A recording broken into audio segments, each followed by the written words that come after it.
분위기 바꿔볼게. 좋았는데 정말 분위기 좋았는데 진짜 우리나라가 마약 청정국이란 이제는 그 이름 옛날 이름 같아요. 허주원 변호사님. 네, 이들의 행각을 보면 정말 한숨부터 나올 것 같은데요. 영상으로 함께 보시죠.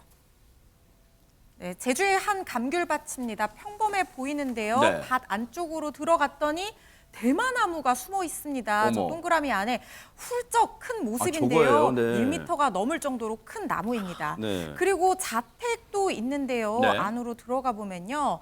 방 안에서 대마가 발견이 되는데요. 어머. 저 방 안에는 미성년자인 자녀들도 있었어요. 같이 어머. 지내면서 대마를 재배하고 방 안에서 피웠다는 사실이 굉장히 사람이 할 놀랍죠. 짓이에요. 애들이 있는데. 그러니까요. 정말 충격적인 어떤 사건이 아닐까 싶은데요. 네. 이번에는 용산의 한 호텔 주차장으로 가보시겠습니다. 네. 편한 복장 입고 하얀 비닐봉지 손에 들고 있죠. 네. 남성이 승용차 조수석에 타는 모습입니다. 네. 저렇게 평범해 보여요, 아직까지는. 그렇죠. 예. 조수석에 타고 그리고 얼마 뒤에 다시 저렇게 내리는데요. 네. 남성 손에 자세히 보시죠. 아까 든 비닐봉지가 아닙니다. 바로 돈봉투인데요. 아. 바로 저 차 안에서 대마 거래가 벌어졌던 겁니다. 어머. 대한민국 곳곳에 숨은 마약의 흔적, 최근 경찰에게 덜미가 잡혔다고 하네요. 세상에 지금 엄청난 이 인원이 검거가 됐어요, 이번에. 그런데 앞서 영상 중에요. 너무 충격적인 게 백성문 변호사님. 네. 아이가 집에 있는 상황에서 어떻게 대마를 재배할 생각합니까? 사람이에요, 진짜? 진짜 그렇게 안 걸릴 거라고 생각을 했던 것 같습니다. 아하. 그런데 이번에 굉장히 대규모로 검거가 됐는데요. 중앙지검에서 이번에 총 그 용의자 20명 정도를 확보를 했고 어허. 그중에 10명을 구속 기소했고요. 네. 7명을 불구속 기소했고 네. 나머지 3명은 해외로 도주해서 지명수배한 상황입니다. 무려 20명이랍니다. 이 20명과 또 연관된 사람 계속 지금 쫓고 있을 거 아니에요. 왜? 마약은 분명히 고구마 줄기처럼 다 엮이게 돼 있단 말이에요. 어떻게 20명이 정말 우리나라 지금 마약 곳곳에까지 침투해 있어요. 허주연 변호사님. 그러니까요. 정말 심각한 문제가 아닐 수가 없습니다. 그런데 이번에 적발된 사람들 정체가요. 굉장히 여러 가지 의미로 대단한 사람들이에요. 왜요? 검찰이 밝혀낸 바에 따르면 국내 재벌가 또 부유층 자제들이 자기들끼리 마약 네트워크를 형성을 해서 대마를 유통하고 흡연한 사실을 밝혀냈다고 합니다. 하하. 남양유업 창업주 고 홍두영 명예회장의 차남의 아들 지난해 10월에 대마를 주변에 유통하고 소지하고 흡연한 혐의를 받고 있고요. 이 사람과 연결된 사람들이 있습니다. 모그룹 회장의 손자가 여러 차례 비슷하게 대마를 사고 팔거나 흡연한 혐의를 받고 있고요. 또 모기업 회장 아들이 8차례 대마를 판매한 혐의, 또 국내 한 가수도 연관이 돼 있습니다. 네. 대마를 사고 흡연하고 소지한 혐의를 받고 있고요. 실제 재배까지 했다고 합니다. 아하. 지금 조사가 필요해 보이고요.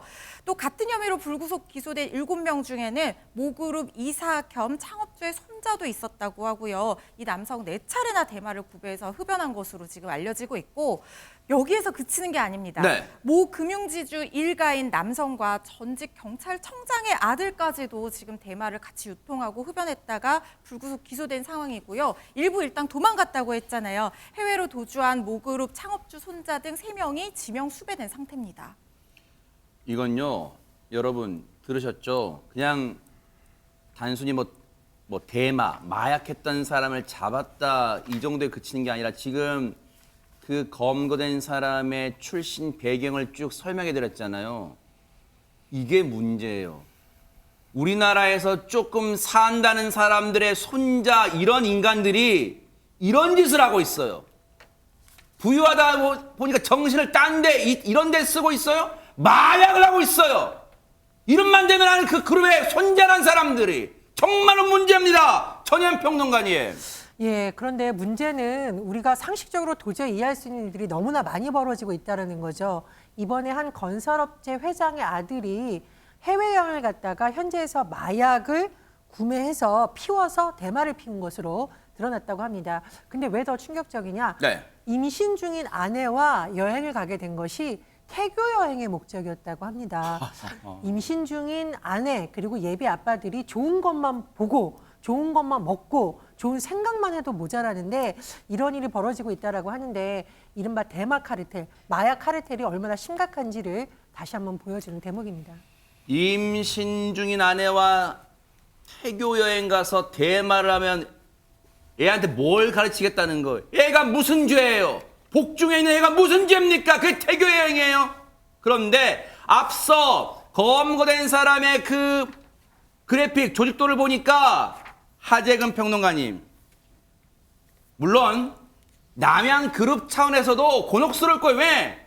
거기 맨날 수식어에 남양그룹 뭐 창업주에 맨날 나오잖아요. 지금 또 이번에. 예, 이번에 남양 창업주의 손자라는 타이틀이 또 뉴스에 불미스럽게 등장을 했는데, 물론 그 회사랑은 상관이 없고, 아까 영상에 나왔던 그 하얀 봉지 같은 거를 들고 자동차에 탔다가 네. 돈 봉투를 들고 내렸던 네. 그 남성이 바로 남양유업 창업주 손자라고 합니다. 참 가지가지합니다, 남성이 진짜. 저런 식으로 액상 대마 카트리지 20개하고 대마 14g 정도를 지인한테 팔았다는 거예요.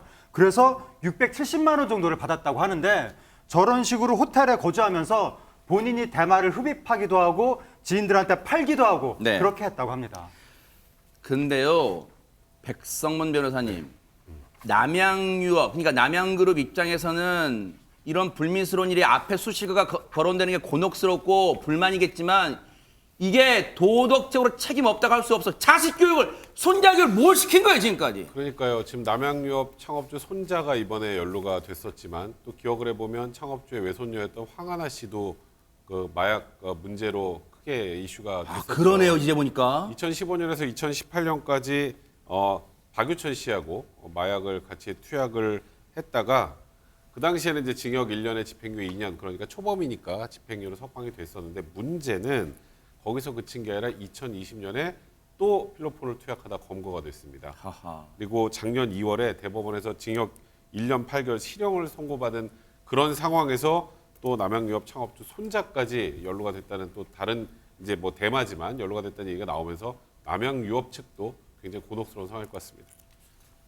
조금 전에 그래픽 좀 보여주세요. 황하나 나온 그래픽 좀 보여주세요. 참 가지가지합니다. 가지가지해요. 범죄 경쟁을 합니까? 둘이 사촌지간이랍니다. 아주 가지가지합니다. 안 좋은 건 다 같이 합니다. 경찰 얘기 들어보시고 이어가 보도록 하겠습니다. 일부 재벌, 중견기업 2, 3세, 전 고위공직자 자녀, 사업가, 유학생, 연예계 종사자 등 사이에 자신들만의 공급선을 두고 은밀히 대마를 유통 흡연해온 범행의 전모를 밝혀 구속 수사 등으로 엄단하였습니다.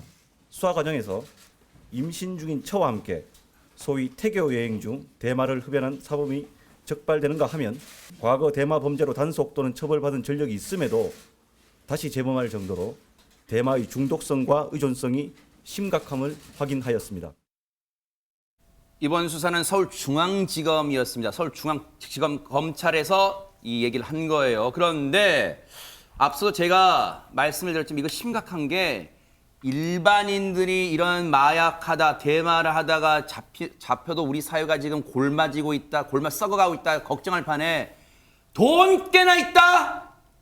이런 사람들이, 그리고 자기 부모들이 좀 한때 잘 나가는 사람들이었다는 그 손자, 뭐 자식들, 이런 사람들이 이런 짓을 하고 있어, 썩어 빠지고 있어요, 지금.